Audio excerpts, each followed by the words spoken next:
Hello friends, मैं सोनू सिद्दीकी स्वागत करता हूं आपका अपना यूट्यूब चैनल एग्जाम दर्पण में। और आज हम लोग देखने वाले हैं इलाहाबाद की संधि। जी हाँ दोस्तों, क्या देखेंगे तो इलाहाबाद की संधि। और इसमें हम देखेंगे कि किस प्रकार यानी बक्सर के युद्ध के बाद, यानी मीर कासिम क्या होता है, बक्सर के युद्ध के बाद मीर कासिम पराजित होने के बाद ये कहाँ चला जाता है, दिल्ली भाग जाता है। और दिल्ली भागने के बाद यानी 1777 ईस्वी में उनकी मृत्यु दिल्ली में ही हो जाती है। और जैसे ही उनकी मृत्यु दिल्ली में हो जाएगी, यहां पर क्या होगा भाई, हम लोग देख रहे हैं कि मान लीजिए मीर कासिम तो चला गया, मीर कासिम तो भाग गया, लेकिन यहां पे बच गए कौन, तो मीर कासिम के साथ हम लोग देखे थे कौन कौन लड़ रहा था जी, तो आपका अवध का नवाब शुजाउद्दौला और दूसरा कौन था, शाह आलम द्वितीय।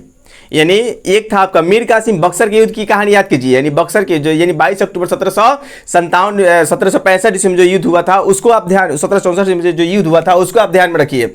यानी 22 अक्टूबर 1764 ईस्वी में जो बक्सर का युद्ध हुआ था उसमें क्या था, एक तरफ थे आपके अवध के नवाब शुजाउद्दौला, दूसरा कौन था, शाह आलम द्वितीय, और तीसरा कौन था, तीसरा आपके थे मीर कासिम। तो मीर कासिम युद्ध के बाद क्या होता है, युद्ध में पराजित होने के बाद ये दिल्ली भाग जाता है और 1777 ईस्वी में उसकी क्या हो जाएगी, वहां पर मृत्यु हो जाएगी। उसके बाद यानी दो लोग तो बच जाएगा ना जी, शुजाउद्दौला और कौन, शाह आलम द्वितीय। तो शाह आलम द्वितीय के साथ अंग्रेज एक क्या करेंगे, संधि करेंगे, जिसको हम कहते हैं इलाहाबाद की प्रथम संधि।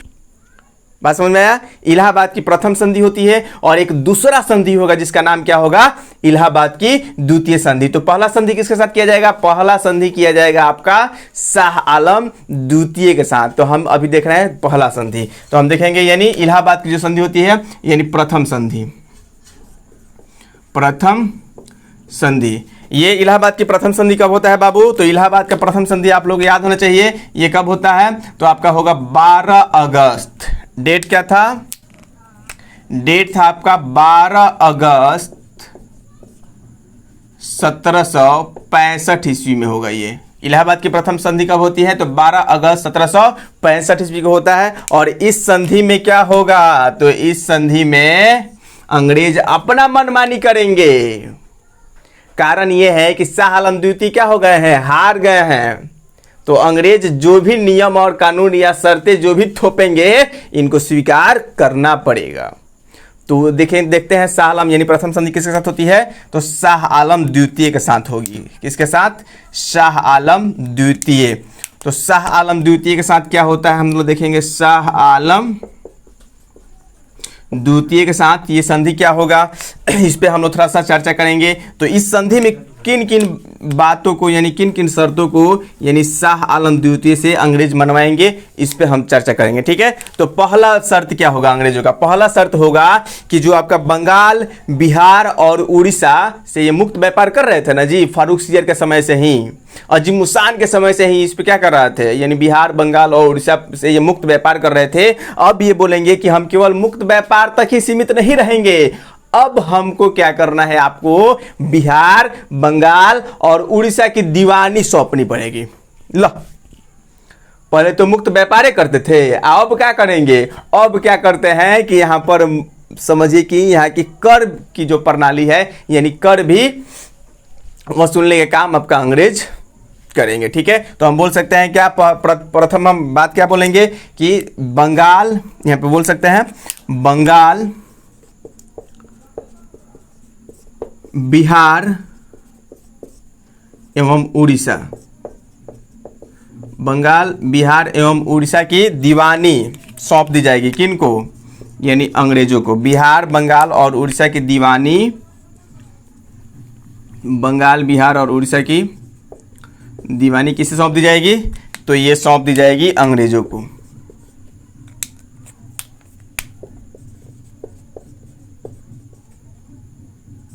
ये किसके हाथ में चला गया, बंगाल, बिहार और उड़ीसा की दीवानी किसको सौंप दी जाएगी, तो अंग्रेजों को सौंप जाएगी। दूसरा शर्त इसका क्या था, यानी प्रथम संधि का दूसरा शर्त क्या रखा गया था, तो दूसरा शर्त था कि भाई इलाहाबाद और कारा, कौन कौन क्षेत्र, इलाहाबाद,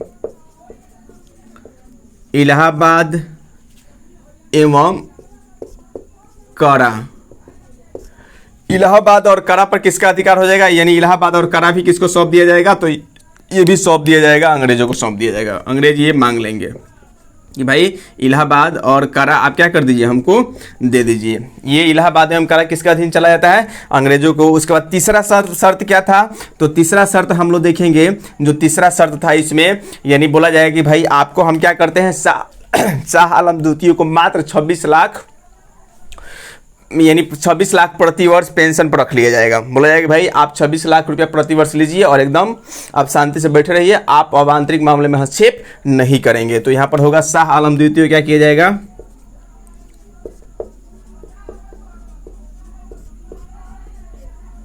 शाह आलम द्वितीय क्या किया जाएगा,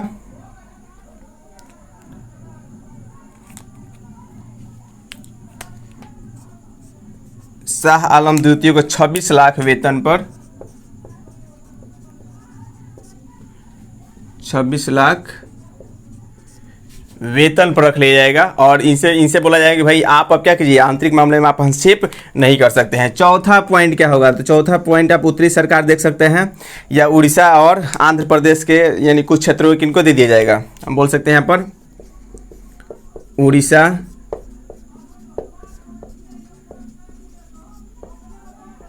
एवं आंध्र प्रदेश, उड़ीसा एवं आंध्र प्रदेश के कुछ क्षेत्रों को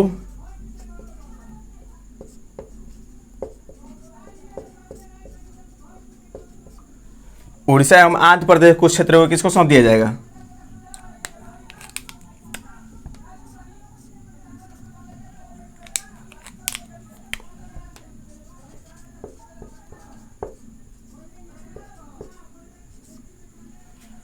अंग्रेजों को सौंप दिया जाएगा। ठीक है, ये 4 बात आपको याद रखना है।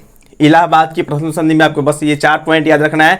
इलाहाबाद की संधि होती है यानी शाह आलम द्वितीय के साथ, और इलाहाबाद की जो प्रथम संधि की शाह आलम द्वितीय के साथ इनसे क्या क्या लिया जाएगा, तो इनसे यानी किन किन बातों पर रजामंदी ली जाएगी।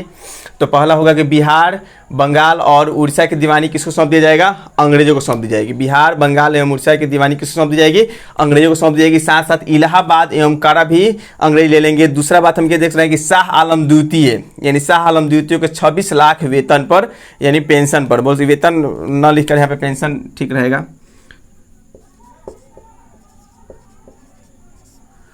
यानी 26 लाख पेंशन क्या कर लिया जाएगा, इनको रख लिया जाएगा। और उड़ीसा एवं आंध्र प्रदेश कुछ क्षेत्रों को यानी अंग्रेज को सौंप दिया जाएगा। ये होता है आपका इलाहाबाद की प्रथम संधि। ठीक है, अब इसके तहत अब क्या होगा कि संपूर्ण रूप से यानी बिहार, बंगाल और उड़ीसा पर संपूर्ण रूप से दीवानी किसके हाथ में आ गई, आपकी अंग्रेजों के हाथ में चली जाती है। ये तो होता है यानी शाह आलम द्वितीय के साथ संधि। और एक होगा आपका इलाहाबाद की द्वितीय संधि, यहाँ पे क्या बोल सकता है,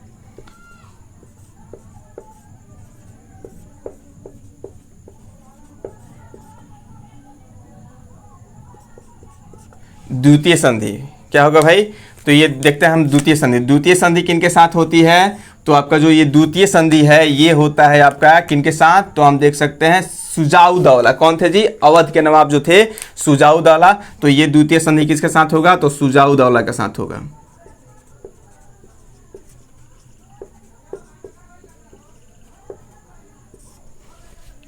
सुजाउद्दौला के साथ होगा, यानी द्वितीय इलाहाबाद की द्वितीय संधि किसके साथ होती है, तो इलाहाबाद की आपका द्वितीय संधि जो होगा वो सुजाउद्दौला के साथ होगा। और इनके साथ क्या क्या शर्त, इनको किन किन बातों पर स्वीकृति प्राप्त की जाएगी, यानी इन्हें किन किन बातों के लिए राजी किया जाएगा, यहाँ पर हम लोग देखते हैं। यानी सुजाउद्दौला सबसे पहले क्या होगा कि सुजाउद्दौला से देखा जाए तो 50 लाख, लगभग 50 लाख हम मान सकते हैं, यानी 50 लाख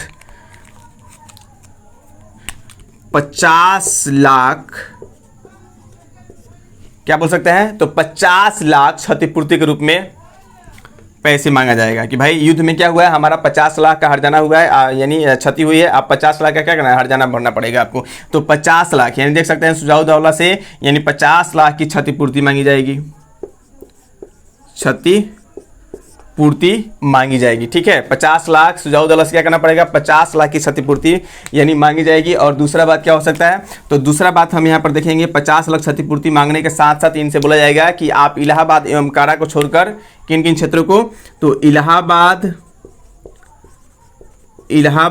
एवं कारा, इलाहाबाद एवं कारा को छोड़कर,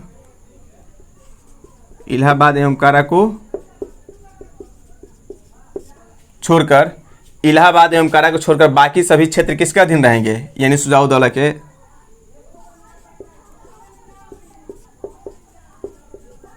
बाकी क्षेत्र यानी इलाहाबाद एवं कारा को छोड़कर बाकी क्षेत्र किसके अधीन रहेंगे, तो ये यानी शुजाउद्दीन के अधीन रहेंगे।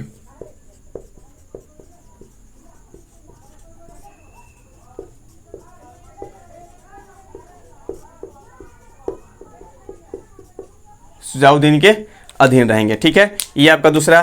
तीसरा संधि क्या होगा, तो तीसरा संधि ये होगा इनसे कि अब क्या होगा कि नवाब यानी जो शुजाउद्दौला है इनके साथ यानी ब्रिटिश सेना को भी रख दिया जाएगा, इनकी रक्षा के लिए ब्रिटिश सेना को भी रखा जाता है। यानी शुजाउद्दौला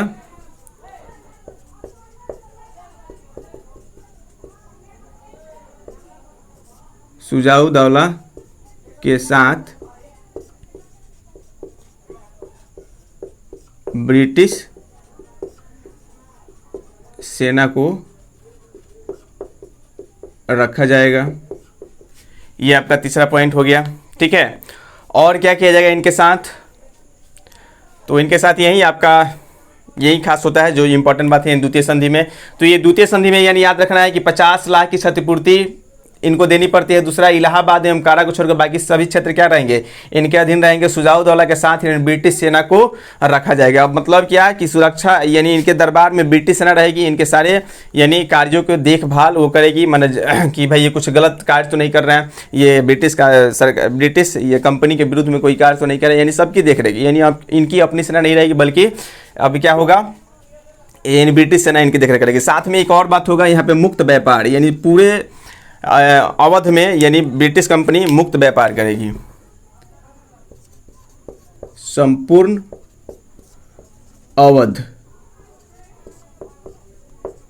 अवध क्षेत्र में कंपनी को मुक्त व्यापार करने की आज़ादी दी जाएगी।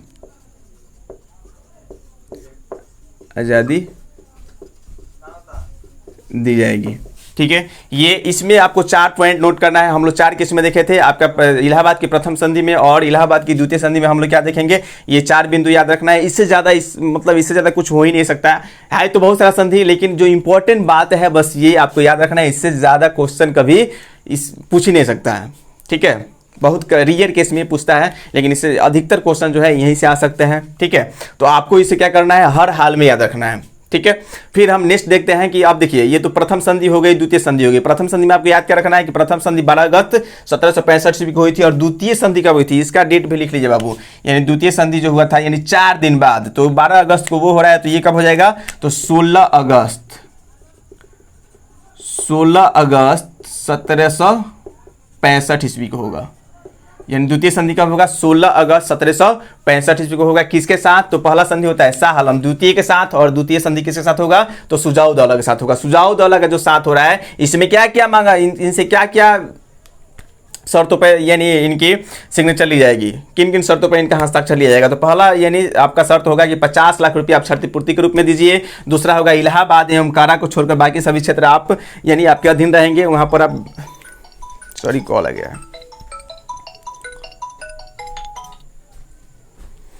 दूसरा क्या था, यानी इलाहाबाद एवं कारा को छोड़कर बाकी सभी क्षेत्र किसके अधीन रहेंगे, तो बाकी सब क्षेत्र शुजाउद्दीन के अधीन रहेंगे। और तीसरा याद रखना है कि शुजाउद्दौला के साथ ब्रिटिश सेना को भी ये रखा जाएगा। और चौथा कि संपूर्ण अवध क्षेत्र में कंपनी को मुक्त व्यापार करने की आज़ादी मिलेगी। और इसके साथ ही हम लोग देखेंगे ये जब संपन्न हो जाता है, संपन्न होने के बाद क्या होगा, स्पष्ट रूप से हम देखेंगे कि अब बंगाल का अगला नवाब, यानी इसी समय होता क्या है कि जनवरी 1765 ईस्वी में, याद रखिएगा कि जनवरी 1765 ईस्वी में किनकी मृत्यु हो जाएगी, जनवरी 1765 ईस्वी में मृत्यु हो जाती है किनकी, तो आपका मीर जाफर की क्या हो जाएगी, मीर जाफर की हो जाएगी बाबू मृत्यु। ठीक है, जनवरी 1765 ईस्वी में मीर जाफर क्या हो जाएगी, मृत्यु हो जाएगी। जब इनकी मृत्यु हो गई तो अब बंगाल का नवाब किसे चुना जाएगा, अगर अंग्रेज चाहते तो बंगाल का नवाब खुद यानी बंगाल का शासन अपने हाथों में ले सकते थे, लेकिन अपने हाथों में शासन नहीं लेने का कारण ये था कि भाई अगर वो अपने हाथों में शासन लेते तो होता ये कि जितने भी आपके पुर्तगाली हैं, डच हैं, ये सब इसके विरुद्ध में चले जाते और मान लीजिए जितने भी राजवाड़े हैं सब इनके विरुद्ध में चले जाते, तो फिर अंग्रेजों के लिए संकट उत्पन्न होता है, जिसके परिणाम स्वरूप ये अपने हाथों में शासन का बागडोर न लेकर क्या करते हैं, यानी मीर जाफर के एक पुत्र था, यानी क्या बोल सकते हैं उसको, नजमुद्दौला, मीर जाफर का पुत्र, यानी इनके मृत्यु के बाद इनके पुत्र थे, पुत्र का क्या नाम था, नजमुद्दौला, नजमुद्दौला, नजमुद्दौला। यही नजमुद्दौला क्या किया जाएगा, बंगाल का, ये अल्पवयस्क ही था तभी इसको क्या कर दिया जाएगा, इसको बंगाल का नवाब घोषित कर दिया जाता है। और यानी किसके संरक्षण में, तो राजा खां के संरक्षण में, यानी मोहम्मद राजा खां के संरक्षण में क्या कर दिया, मतलब इनके संरक्षण के रूप में कौन होंगे, तो मोहम्मद राजा खां, याद रखना है, यानी मोहम्मद राजा खां के संरक्षण में मोहम्मद राजा खां के नेतृत्व में क्या किया जाएगा, राजा खां के संरक्षण में, यानी किसको, नजमुद्दौला, नजमुद्दौला को क्या किया जाएगा, नवाब घोषित कर दिया जाता है। ठीक है, अब इसके ये कब तक रहेंगे, तो 1700 यानी 65 में राजा बनेंगे और 1766 में इनको पद से हटा दिया जाएगा। यानी ये कब, यानी 1765 में बने थे और 1766 ईस्वी में क्या कर दिया जाएगा, इनको पद से हटा दिया जाएगा और 1766 ईस्वी में अंत में क्या हो जाएंगे, इनकी मृत्यु हो जाती है। 1766 में ही क्या हो जाएगी, इनकी मृत्यु हो जाएगी। तो मृत्यु के बाद यहाँ का शासक, ये नवाब कौन बनता है, तो हम देखेंगे 1766 ईस्वी के बाद यहाँ का जो अगला नवाब बनेगा वो आपका होगा कौन, तो 1766 ईस्वी में यानी यहाँ का नवाब बनता है जिसका नाम है सैफ-उद-दौला, सैफ-उद-दौला। सैफ-उद-दौला कब से कब तक नवाब के पद पर रहता है, तो सैफ-उद-दौला आपका नवाब के पद पर रहता है, उसका डेट आप नोट कर लीजिए, यानी 1766 में ये बनेगा और 1770 तक ही क्या करेगा, बंगाल का नवाब रहेगा। ठीक है, यानी इनको 50 लाख पेंशन दिया जाने की घोषणा की गई थी, 50 लाख पेंशन, ये भी याद रखिएगा। और नजमुद्दौला को कितना पेंशन की घोषणा की गई थी, तो इनका पेंशन की घोषणा की गई थी 12 लाख। ठीक है, और अंतिम जो बंगाल का नवाब होगा उसका नाम होगा आपका क्या, तो उसका हम नाम बोल सकते हैं, यानी सैफ-उद-दौला के बाद जो बंगाल का नवाब बनेगा मुबारक-उद-दौला, मुबारक-उद-दौला। अब ये क्या होगा, बंगाल का अंतिम नवाब होगा और उसके बाद से क्या किया जाएगा, बंगाल का पद जो है वो समाप्त कर दिया जाएगा। यही था आपका इलाहाबाद की प्रथम संधि और इलाहाबाद की द्वितीय संधि। और इसके बाद यानी क्या होता है, बंगाल का जो नवाब का जो पद है हम देख सकते हैं, यानी मीर जाफर के बाद क्या होता है, तो मीर जाफर के बाद नजमुद्दौला बंगाल के नवाब बनते हैं। किनके संरक्षण में, तो मोहम्मद राजा खां के संरक्षण में इनको नवाब बनाया जाता है क्योंकि अल्पवयस्क थे, और 1766 में इनको हटा दिया जाएगा और 50 लाख पेंशन देने की गुजारिश की जाएगी। फिर क्या होता है, 1766 ईस्वी में इनकी मृत्यु हो जाती है और 1766 ईस्वी में आपका सैफ-उद-दौला क्या होते हैं, बंगाल का अगला नवाब बनते हैं। यानी जो 1766 ईस्वी लेकर 1770 ईस्वी तक ये रहेंगे और इनको 50 लाख पेंशन पे इनको भी पद से हटा दिया जाएगा। फिर मुबारक यानी अंतिम जो नवाब होते हैं यानी मुबारक-उद-दौला होते हैं। इसके बाद से नवाब का पद जो है यानी वारेन हेस्टिंग आ जाएगा, यानी 1773 ईस्वी में रेगुलेटिंग एक्ट आएगा और उस एक्ट के तहत क्या होता है कि नवाब का पद यानी भारत से या बंगाल से समाप्त कर दिया जाता है। बस यही पढ़ना था और उम्मीद है कि आप लोगों की वीडियो काफ़ी पसंद आई होगी। अगर ये वीडियो आप लोगों को पसंद आई है तो कृपया करके आप क्या कीजिए, जितना हो सके उतना ज़्यादा आप इस वीडियो को शेयर कीजिए, लाइक कीजिए और हमारे चैनल को सब्सक्राइब कीजिए, क्योंकि आप ही के प्यार और दुलार के कारण क्या हो रहा है, हम मोटिवेट होते हैं और मोटिवेट होकर हम क्या करते हैं, मन तन लगा कर क्या करते हैं, आपके लिए कंटेंट ढूंढते हैं और ढूंढने के बाद आपके सामने प्रस्तुत करते हैं। तो आज के लिए इतना ही। जय हिंद दोस्तों, फिर मिलते हैं अगले वीडियो में, तब तक के लिए धन्यवाद।